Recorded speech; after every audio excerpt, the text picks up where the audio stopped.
I have to be honest with you. When I saw the topic for today's deep dive on the slate, I actually double-checked the calendar. Yeah, I don't blame you at all for that. I really thought maybe I just lost track of time, and it was suddenly Saturday morning. We're usually sitting here dissecting, geopolitical shifts or the future of AI or maybe macroeconomics. And today we are talking about a Nickelodeon cartoon from 2005. It definitely feels like a hard left turn. It feels like a U-turn right back into my childhood living room. So today we are talking about Avatar: The Last Airbender. And look, I know people love this show. I know it has a massive cult following. But are we really going to spend the next hour arguing that a show about a flying bison is a masterclass in psychology? We are. Because that is a very heavy label to slap on a show where the main character's primary mode of transportation is, well, a giant airball? It is a heavy label, and honestly, I am glad you are skeptical, because that skepticism is exactly where our source material starts today. We aren't just giving you a plot summary of the show.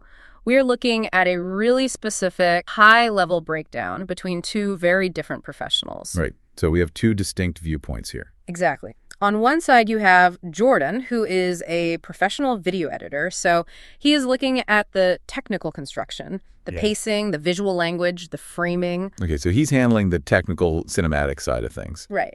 And on the other side, you have Curtis. And Curtis is a licensed psychotherapist. A psychotherapist watching Saturday morning cartoons. A therapist who, crucially, had never seen the show. He went in with the exact same bias you just expressed. He was 32 years old. He fully expected it to be loud, dumb, sugary slapstick. He thought he was basically going to be watching an extended toy commercial. Precisely. He expected a toy commercial. Did he end up tapping out after episode 3 or what? Quite the opposite, actually. By the end of the series, he wasn't just entertained by it. He was actively arguing that this show is a deceptive master of developmental psychology. A masterpiece. That's a strong word. He argues that precisely because it is animated and because it completely disarms you with that kid's show aesthetic, it manages to bypass all the adult defenses we usually put up against emotional vulnerability. Oh, I see. So it's essentially a Trojan horse. That is exactly what it is. No. You open the gates because you think it's just a funny monkey boy running around, and then suddenly you are learning about trauma integration, the multiplicity of self, and the somatic effect found. Okay, well, trauma integration and somatic shame are definitely not phrases I usually associate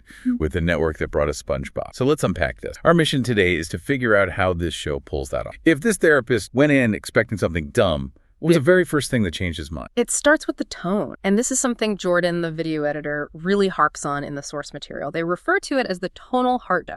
A tonal heartbeat, meaning what exactly? Like a rhythm. Yeah, think about the biological rhythm of breathing. Inhale, exhale, tension, release, the sympathetic nervous system firing up, and then the parasympathetic nervous system calming you down. Sure, basic emotional regulation. Now I want you to think about most prestige TV dramas today. Shows like Breaking Bad or Succession or Game of Thrones. What is the rhythm there? Well, it's just stress. It's basically just inhaling and holding your breath for 50 minutes until you almost pass out. Yeah. You finish an episode of Succession and you feel like you physically need a drink or a deep tissue massage. Right, because it is constant high-stakes inhalation. Avatar is completely different. It breathes. The sources point to a very specific sequence early in the first season to prove this point. It's when Aang, the main character, returns to his home, the Southern Air Temple. I actually remember this plot point. So he has been frozen in an iceberg for 100 years. He thinks his people are all still alive. He goes back home and he finds out that they are.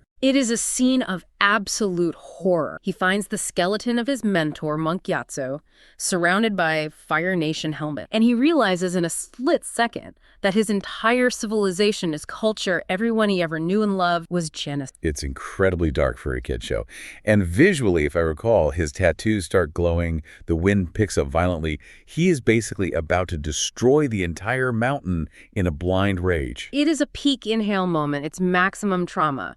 And this is the key to the whole heartbeat concept. Watch what happens seconds later. Tara calms him down, and almost immediately the scene cuts to Sokka doing something goofy. He trips, or he complains about being hungry, or he just pokes Aang. See, now that is exactly where television critics usually jump in and complain. Yeah. They would call that tonal whiplash. They'd say, you're undercutting the intense drama with cheap jokes. Why is that considered masterful? Because according to the psychotherapist, it models safety. If you stay in the dark, gritty trauma for too long, a child's nervous system, and frankly, an adult's nervous system will just disassociate. You just numb out to it. Exact. By switching to humor, the show subconsciously signals to the viewer, we can go to the dark. We can acknowledge the genocide and the intense grief, but we will not get there. We can always come back to a place of safety and regulation. Wow. That is actually really useful. It's not ignoring the trauma at all. It's pacing the process. Precisely. It mimics the human requirement for emotional regulation. You cannot process grief if you are locked in a permanent. You have to breathe out. They compared it to the Lion King. Well, like Mufasa's death. Right. You have this devastating, traumatizing moment where Simba loses his father, but it is muted enough visually so it doesn't terrify kids. And then almost immediately you get Timon and Pumbaa singing Hakuna Matata to regulate the audience's nerves. So the show is basically holding the viewer's hand and saying, I'm going to show you something really scary, but I promise I will bring you back up for air. Which builds an immense amount of trust.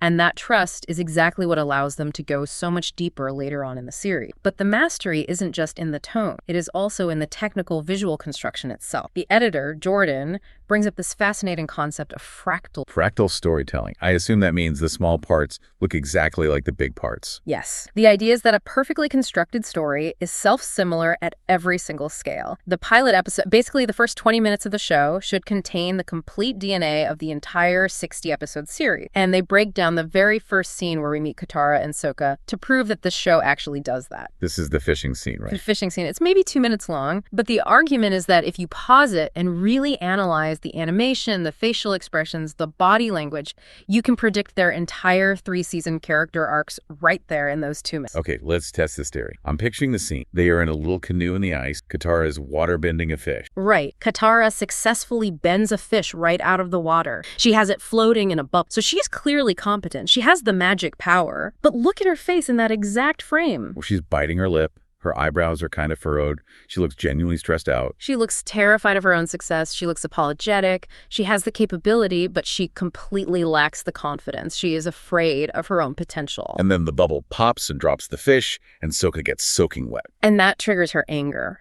And when she gets angry just a few minutes later in the scene, she accidentally cracks a massive ancient iceberg. So in 3 minutes, you have her entire series arc perfectly laid out. She possesses enormous world-altering power, but she is timid and afraid to unleash it. Her journey isn't really about getting stronger, it's about getting bolder. Okay, that definitely tracks. Now, what about her brother Sokka? In that scene, he's basically just the comic relief. He is the guy aggressively failing to catch a fish with a spear. He is failing objectively. He catches nothing. He gets soaked. But look at his attitude. Is he apologetic at all? No, not at all. He's flexing. He's making muscles. He's actively lecturing Katara about how girls can't fix things. He's incredibly cocky for a guy who just failed. Exactly. He displays zero competence, but 100% confidence. It is entirely unearned bravado. He dismisses Katara's magic water because he secretly feels inferior. So you have Katara, who represents high confidence but low confidence, and then Sokka, who is low confidence but high confidence. Boom. They are perfect inverse mirrors of each other. And that setup dictates Sokka's entire character arc.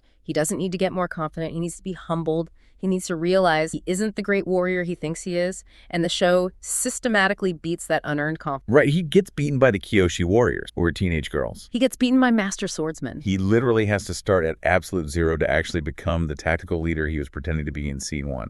Exactly. And the writers didn't need a clunky voiceover narrator to come in and say, Sokka has a lot to learn about humility. They just showed him failing to catch a fish and then bragging about his warrior skills anyway. That is the gold standard of show don't tell. It's interesting because it subconsciously primes you to root for their specific growth. You know exactly what they need without anyone explicitly telling you. And that brings us to the core group dynamic. The gang, as the fans call them. Because these archetypes aren't just random character traits, they are meticulously designed to balance each other out psychologically. Well, we have to talk about the big one then. The kid in the iceberg, Aang. The reluctant savior. You know, the source material points out this hilarious contrast that I had never really thought about. Aang is the most powerful being on the planet. He is literally the bridge between the spirit world and the physical world. He is a walking nuclear weapon. And his very first line of dialogue after waking up from a century of sleep is asking a girl to go penguin sledding. It perfectly encapsulates the core of his character responsibility versus avoid. Aang's fundamental flaw isn't that he's weak or that he's secretly evil. It's that he runs away. He ran away from his responsibilities at the air temple, which is exactly how he ended up frozen in the ocean in the first. He just wants to be a normal kid. Which contrasts so well with Katara, who acts like she's a 40-year-old mother. Yeah. She is constantly taking on way too much responsibility to compensate. She overfunctions so that he can underfunction. They eventually have to meet in the middle, but there is a really specific narrative comparison the sources made about Aang's journey that absolutely blew my mind. They compared it to Star Wars, specifically The Empire Strikes Back. Oh, I see exactly where this is going. The guru path. It is a direct visual and narrative mirror. Think about Luke Skywalker. He is training with Yoda in the murky swamp. He's learning to lift rock. He is finally tapping in. And then he has a sudden vision that his friends are in terrible danger. And Yoda explicitly tells him, do not go. You aren't ready yet. If you leave now, you might be able to help them, but you will destroy everything we have fought for. And Aang has the exact same moment. He is meditating in the Eastern Air Temple with Guru Pathik. He is unlocking his chakra. We'll definitely get into can master the avatar. He is inches away from achieving total enlightenment. And he gets a vision of Katara in danger, say. And the guru tells him the same thing. If you leave now, the process is permanently locked. You won't ever be able to enter the avatar state to save the world. And what do both of our chosen one heroes do? They both leave. They choose attachment over infinite power. They choose their friends over the grand mission. They leave, and this is the crucial part that elevates both. In both cases, the narrative severely punishes them for that. There is a massive physical consequence. Luke gets his hand chopped off by Darth Vader, and he doesn't even actually save Han Solo. Han still ends up frozen in carbonite. And Aang actually died. He does. He gets struck square in the back by Azula's lightning because he tries to enter the Avatar state without properly clearing that final block. He effectively dies and has to be resurrected by Katara's spirit, and he loses his connection to past lives. It's the classic hero's fall. But it's fascinating that Avatar, again, a so-called kids show, was willing to have its main protagonist make the objectively wrong choice and suffer a catastrophic near-fatal consequence for it. It creates genuine stake, and it teaches a very harsh lesson about the cost cannot cheat development. Speaking of development, I really want to talk about Toph, because usually when people talk about Toph, they just say, oh, she's awesome, she's such a badass. But the source material claims she is actually a brilliant subversion of the strong female character trope. The argument here centers entirely around the concept of integration. In modern media, very often, a strong female character is just written as completely flawed. She can do everything perfectly. She has no actual weak, and she beats up the bad guys 0F, which can feel a bit hollow to an audience. Right. It's the classic Mary Sue territory. There's no tension if the character's perfect. Toph is a total powerhouse. She is arguably the greatest earthbender alive at 12 years old, but she has a genuine, unfixable limitation. She is completely blind. But the show doesn't treat her blindness as something she has to overcome in the sense of magically fixed. There's no glowing spirit water that suddenly gives her eyesight back. Precisely. She doesn't overcome blindness, she integrates. She uses her earthbending through vibrations in the ground, her seismic sense. The source highlights that King Bumi told Aang he needed to find a teacher who waits. Toph waits, and specifically her perceived weak the actual source of her strength. And the payoff for that setup is huge. I remember the series finale vividly. It is the ultimate plot payoff of the entire. In the final epic battle with Fire Lord Ozai, Aang is totally on the back foot. He is essentially blindfolded by the dense rock armor he creates around himself. So how does he win? He closes his eyes. He uses Toph's seismic sense to feel Ozai's movement through the rock before Ozai strikes. So the specific exact skill Aang needed to literally save the world was the skill derived entirely from Toph's disability. That is true integration. It incredibly validates her lived experience. But, and I really love this specific detail, the show doesn't make her an invincible god either. The source points out the incredibly tense scene on the airship in the finale. Toph is high up in the air. She is totally disconnected from the ground. Which means her seismic sense is gone.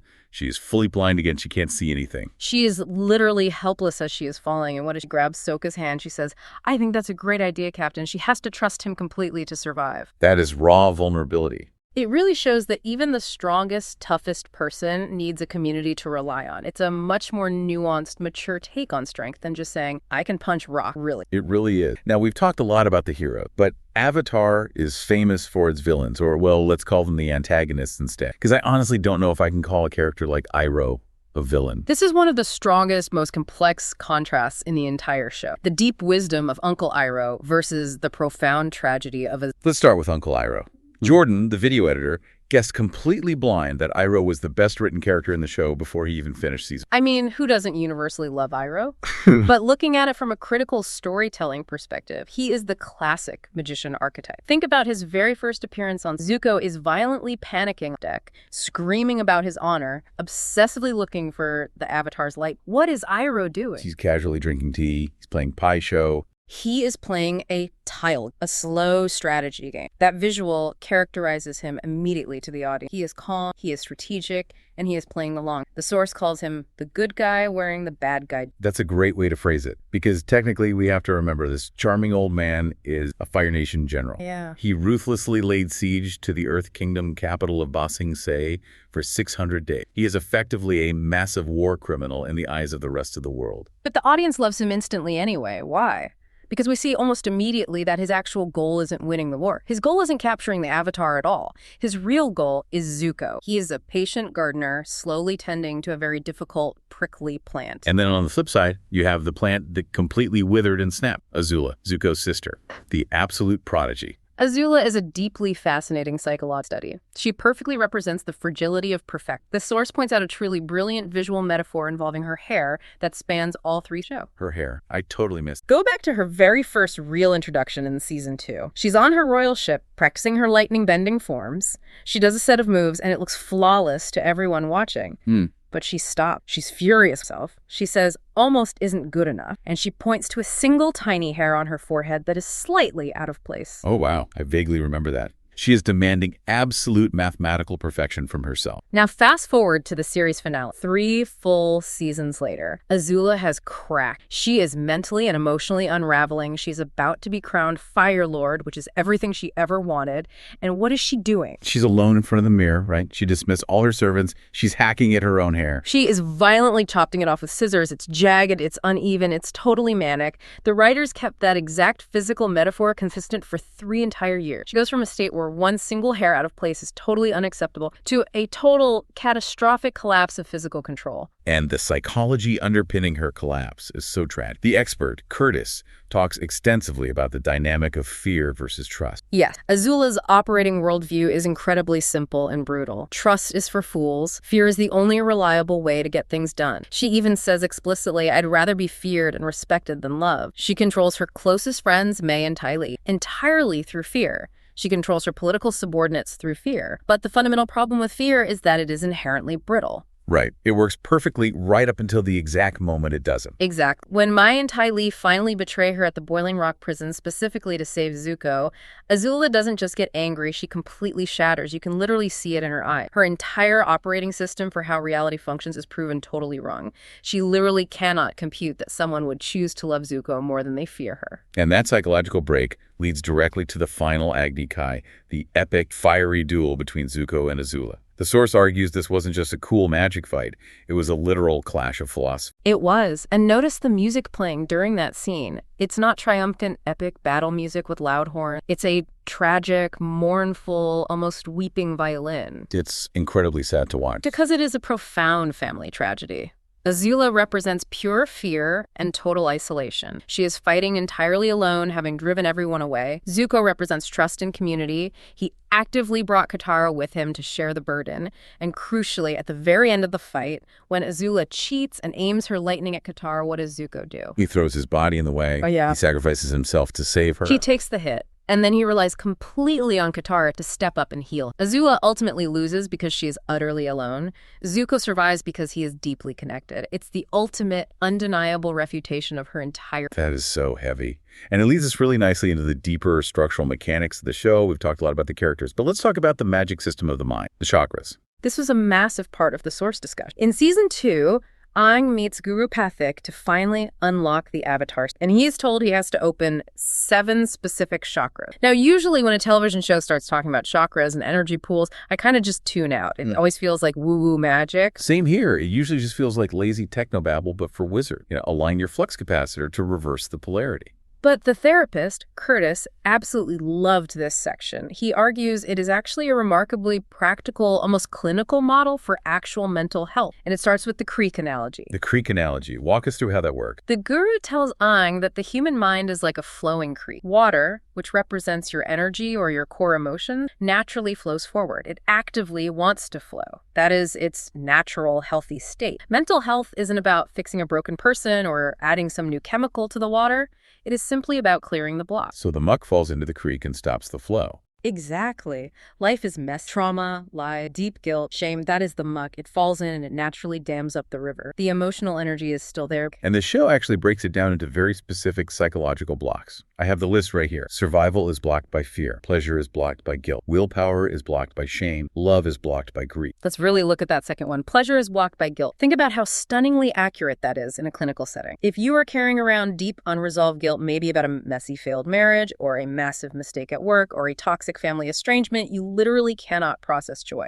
You're completely right. You could be on the most beautiful, expensive vacation in Hawaii or at a great party with all your best friends, but the water of that pleasure hits that solid dam of guilt and just stops dead. You can't actually feel it. You just numb out completely. Exactly. Or look at the light chakra later in the sequence. Insight is blocked by illusion. And the greatest illusion, according to the show's philosophy, is the illusion of separation. The deeply held idea that we are fundamentally separate from the rest of the world. That's getting a little bit metaphysical for it. It is metaphysical, but it's also highly practical empathy. If I truly think I am totally separate, I can rationalize hurt. But if I realize we are inherently connected part whole, then hurting you is actually hurting me. But the most important block for Aang final hat. Right, he had to let go of his romantic attachment to Katara. But there's a really key distinction the expert made here about the concept of forgiveness and letting go. Aang feels immense guilt for running away 100 years ago. And the expert said something really profound. You cannot be effective for others if you are totally consumed by self-blame. It's basically the put your own oxygen mask on first principle. Aang has to actively forgive his past self to clear that energy block. But here's the nuance I really liked from the note. The critical difference between letting it out and letting it go. Oh, this is huge in therapy. We always confidently tell people to just let it, and just get over it, move on with your life. It's the standard default advice everyone gives. And it is often terrible, damaging advice if it is given too early in the process. You cannot let go of a deep trauma until you have fully and completely let it out. Emotional repression is the real enemy. If you try to let go of severe grief without actually crying, without screaming, without verbally acknowledging the massive loss, you aren't really letting it go. You're just burying it. You're essentially just pushing the heavy muck down to the bottom of the creek so you don't have to look at it. Exactly. You have to open the sluice gate first. Aang has to vividly relive the terrible memory, feel the raw, visceral pain of it in his body, and only then does the natural flow return. The show deeply validates the physical expression of negative emotion as an absolute prerequisite for relief. And they use that brilliant cinematic film language, shortcut the ding sound. It is so incredibly simple but so effective, right? Every single time Aang successfully clears a chakra, there is a distinct little chime. It subtly teaches the audience the audio length progress. You hear the ding, you automatically know he has leveled up psychologically. It's basically the gamification of emotional enlightenment. Okay, we have to get to the true centerpiece now. We have danced around him a bit, but we really need to talk about Zuko. The source material vehemently argues that Zuko is arguably the main character right alongside Aang. The deuteragonist. Yeah. Co-protagonist. And the narrative argument is incredibly strong. If you look at the macro structure of the entire show, Aang and Zuko's personal journeys are cross-cut constantly. While Aang learns waterbending, Zuko learns lightning redirection from Aira. They are on parallel, inevitably colliding tracks. And historically, their unlikely friendship ultimately heals the generational rift between their predecessors, Avatar Roku and Fire Lord Sozin. It is a perfect inverse mirror. Roku and Sozin were best friends who became bitter enemies and started the 100-Year War. Aang and Zuko are bitter enemies who eventually become best friends and finally end the war. Perfectly balanced poetic justice. But Zuko's journey is incredibly messy. It's not a clean straight line upward. He takes a lot of steps backward. And there's this one specific visceral moment this source focuses on, Zuko's severe physical illness. The metamorphosis phase. This happens in season 2, when they are hiding as Ref and Ba Sing Se. Zuko finally, for the first time, does something purely good. He finds Appa, the Avatar's missing bison, who has been violently captured, and instead of using the bison as the ultimate bait to capture the Avatar and win his father's love, Zuko voluntarily frees. He does the objectively right thing. He does. And almost immediately after he drops his sword and lets the bison go, he collapsed. He gets violently, terrifyingly ill. He spikes a massive high fever. He is sweating through his clothes. He is delirious. He is literally hallucinating blue and red dragons in his... And Iroh is wiping his forehead and tells him, you are at war with your own mind and body. Now, a 10-year-old kid watching this on a Saturday morning just thinks, oh man, Zuko caught the flu from being in the rain. But the psychotherapist expert confirms this is a highly documented, real psychological phenomenon called somatization. Define somatization for us in this context. Somatization is when severe, unprocessed psychological distress physically manifests as debilitating body. Zuko's entire identity, his entire ego structure that kept him functioning, was rigidly built on one single pillar. I must capture the Avatar. That was fundamentally when he acted completely against that foundational structure by freeing Appa. His mind simply couldn't reconcile the act. The internal cognitive dissonance was so incredibly severe that his body literally had to shut down to reboot its operator. Wow, so it's a literal hardware reset. It is. He is literally sick of his own toxic persona. And when he eventually wakes up from the fever dream, he's noticeably different. He's calmer. He's making tea for Iroh. But, and this is incredibly true to life, he isn't magically fixed because he almost immediately slides right back into toxic patterns. Right, he ends up betraying Iroh in the spectacular Season 2 finale in the Crystal Catacomb. It's utterly heartbreaking to watch. But psychologically necessary. Because he hadn't fully learned the painful lesson of the beach yet. Ah, yes, the famous beach episode. Zuko, Azula, Mai, and Ty Lee are basically forced to sit around a campfire on a forced vacation. It plays out basically like a moody teen drama bottle episode. It really does feel like a teen drama, but it contains his ultimate psychological breakthrough. Zuko is violently lashing out at everyone around the fire. He's screaming. He angrily says he's furious at the world. He's furious at the Avatar. He's furious at his abusive dad.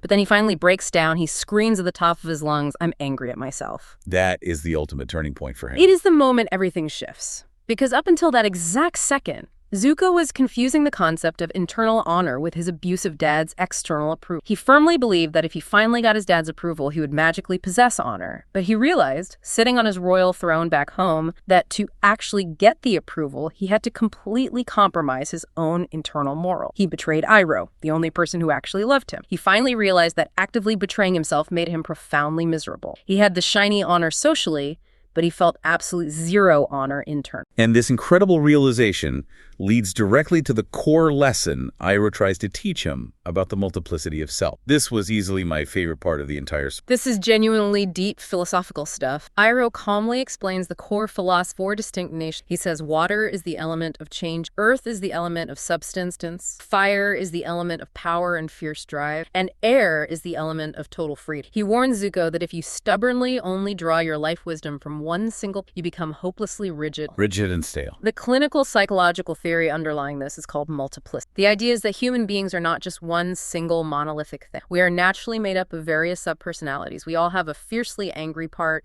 a gentle nurturing part, an ambitious driven part, a playful. So if you force yourself to be completely one-dimensional, You become incredibly fragile. Look at Zuko early in Season 1. He was exclusively made of pure drive and blind anger. That was his entire functioning identity. So later on, when he finally joined the good guys and permanently let go of his toxic anger, what physically happened to him? he literally lost his firebend. He stood in front of Aang and he physically couldn't bend fire anymore. He just sputtered out like a dead lighter. Because his one and only internal fuel source was gone. He was entirely one-dimensional. He had to travel to the ancient Sun Warrior to learn the true original source of firebending, eternal life and energy given by the dragons, to actively rebuild a much more complex, multifaceted version. He became an unstoppable master because he integrated the philosophies of all the other elements into his bending. And then compare that successful integration to his sister Azula again. She stubbornly never integrated any. She remained fiercely one-dimensional her entire life. Pure fear and absolute perfection. So when that one single tool finally failed her at the end, she didn't have any backup personality to rely on. She completely shattered into pieces. Zuko learned to bend with the wind. Azula just violently broke. That is such a powerful, applicable framework for real-world resilience.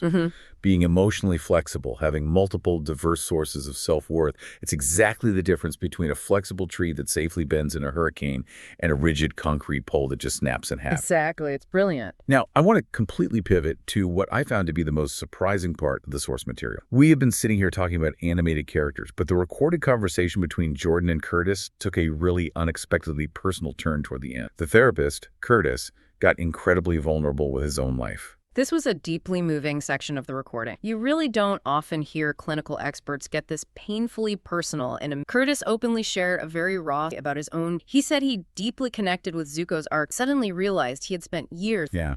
He talked about desperately trying to maintain the outward facade of a perfect, good Christian marriage. That was essentially his real-world version of Zuko's quest for honor. Right. He was actively ignoring massive red flags, constantly trying to keep up appearances for his community, just like Zuko desperately trying to fire Lord Ozai. He was routinely compromising his own gut intuition just to maintain the comfortable status quo. And when the marriage eventually fell apart anyway, he felt that exact same crushing, somatized self-loathing. And he graphically describes this one moment standing on a mountaintop. He's hiking a trail with some friends. He purposely stays behind alone on a jagged peak called Blackta. It's an incredibly vivid, cinematic image. He's totally alone on these sharp rocks, and he just completely loses it. He starts screaming at the top of his lungs at God. He picks up a heavy rock and violently smashes it against the mountain until his bare hands are completely bloody. It is a moment of pure, raw, unfiltered emotional breakdown. It is quite literally his Zuko screaming at the lightning storm on the mountaintop moment. And his friends hear him screaming. They come running back up the trail. And this is the absolute key moment of his story. He is fully expecting them to be horrified by his behavior. He is bracing for intense judgment. He is fully expecting them to say something like, "Pull yourself together, man." Or, "That is really not very Christian of you to act like that." And instead of judging him, they simply looked at his bloody hands and asked, Are you? That simple question forms the core psychological thesis of their entire discussion. Conflict actively creating true connect. We generally think that showing our ugly, messy side, our rage, our deep brokenness, will automatically drive. We desperately hide it because we want to be seen as honorable or perfect. But the reality is that raw vulnerability during a moment of intense conflict is usually what actually bonds us to others. It perfectly mirrors the incredibly emotional scene where Zuko finally apologizes to Iroh in the war camp tent. Yeah. It's right before the series finale. Zuko had horribly betrayed him in Ba Sing Se. Zuko walks into the tent fully expecting Iroh to yell at him. He is totally expecting Iroh to finally reject him as a lost cause. And instead, before Zuko can even finish his tearful apology, Iroh aggressively grabs him in a massive hug and starts crying too. And Iroh says, "I was never angry. I was sad because I thought you had lost your way." The source notes had a quote here that I just loved. It was a little bit explicit, but incredibly powerful. They summarized that entire relationship dynamic as, "If, Your Honor, are you okay?" It really is a great summarizing line. It aggressively cuts through all the societal noise. The ultimate priority in any healthy relationship must always be the actual person's internal well-being, not their fragile social standing, not their past mistake, and definitely not their... It's genuinely amazing how a 20-year-old animated show about kids throwing elemental magic at each other can flawlessly lead us to such a deep, profound realization about human connection. That is exactly the unique power of story. It completely bypasses our intellectual If I sat here in a chair and clinically lectured you about the integration of the shadow self and the necessity of somatic emotional release, you would probably just tune me out. You might even get defensive. But if I just sit down and tell you the compelling narrative story of Zuko and Uncle Iroh, you actually feel it in your chest. You understand the complex psychology intuitively. So let's try to synthesize all of this. We started this deep dive talking about cartoon physics and silly kid stuff, and we somehow ended up mapping a masterclass in deep psychological integration. We really did. Because the ultimate lesson the show teaches is that true integration is always the goal. Toph fully integrates her physical weakness to become the greatest bender. Aang integrates his terrifying past trauma by clearing the chakras to finally become the fully realized avatar. And Zuko painfully integrates the diverse, conflicting parts of his own identity to move from rigid fragility to lasting resilience. It's essentially a brilliant animated roadmap for successfully growing up. It is. It is a map that clearly says, do not run away from the dark, scary parts of yourself. Do not suppress the ugly or bad emotion just to keep up appearance. Invite them to sit down at the tea party. Actually listen to what they're trying to tell you, because that is the only way you become a whole person. Really love that phrase. Invite them to the tea party. That is very Uncle Iroh of you. It is very Iroh, and I think we all need a little more Iroh in our lives. Well, before we officially wrap up and go, I want to leave the listener with a final thought to mull over. Based on everything we have discussed today, the multiplicity of our sub-personalities, the heavy masks we constantly wear for society. Right. I would actively ask the listener this question. If we are all truly made of a complex multiplicity, just like Iroh teaches, which specific parts of yourself are you currently actively suppressing just to maintain a rigid, safe identity? Are you completely suppressing your goofy, playful side just so you're more professional at work? Are you forcefully suppressing your deep sadness or your grief just so you appear strong? And more important, how might that constant, exhausting suppression actually be significantly more fragile rather than less? That is a very provocative question to end on. Maybe it is time for all of us to go find our own inner Zuko and honestly ask, who are you and what do you actually want? I think it definitely is. Thank you for taking this deep dive with us today. Go rewatch Avatar: The Last Airbender, and this time try to watch it with your third eye wide open. We'll see you next time.